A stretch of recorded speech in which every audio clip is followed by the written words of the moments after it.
encens qui est beaucoup utilisé, c'est ce qu'on appelle le genévrier. Alors le genévrier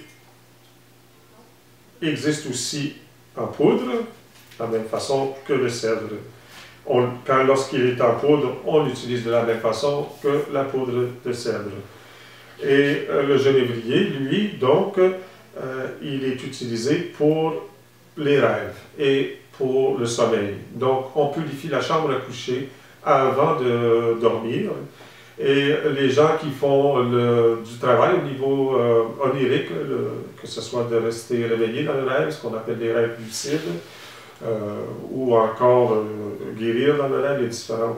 C'est assez important dans la culture amérindienne, les rêves, et il y a des façons de travailler avec. Alors ceux qui travaillent de ça plus intensément vont toujours faire brûler du genévrier avant de se coucher le soir. D'ailleurs, ça favorise le sommeil, un peu comme le chiam. On a aussi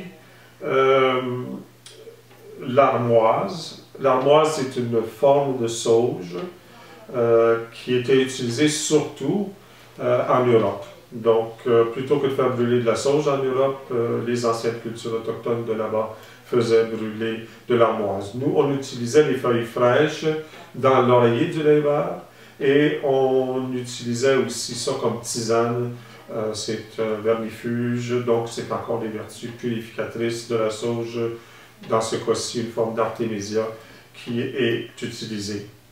On a enfin ce qu'on appelle le chaparral. C'est une plante très particulière.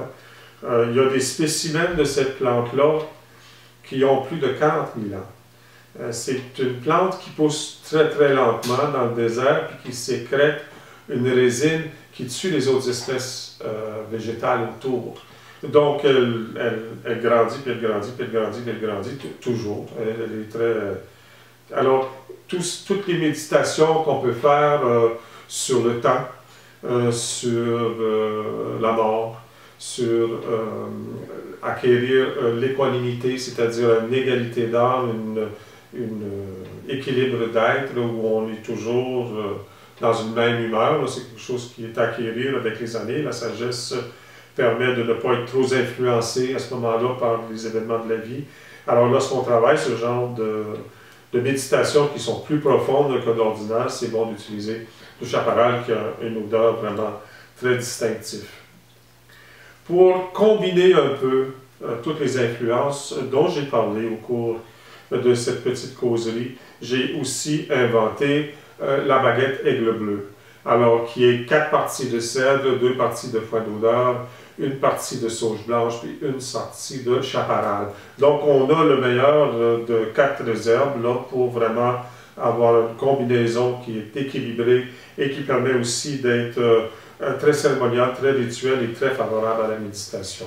Alors, pour avoir toutes les énergies de ces 4 plantes-là combinées, on a la baguette aigle bleu. Lorsque vous avez fini de brûler vos herbes, il reste toujours de la cendre. Et lorsqu'on fait brûler les herbes sacrées dans une intention de guérison, dans une intention rituelle ou cérémoniale, spirituelle, les cendres deviennent sacrées. Donc, ils ne sont pas jetés aux poubelles. On préfère les enterrer à l'extérieur. Donc, on les accumule au cours de l'année. Et nous, habituellement, on les enterrait dans une cérémonie spéciale à l'automne, mais ce n'est pas nécessaire, on peut le faire en tout temps de l'année. Simplement penser de ne pas jeter aux poubelles pour avoir plus de respect, d'aller les donner en offrande à la nature au moment où cela vous convient. Merci beaucoup.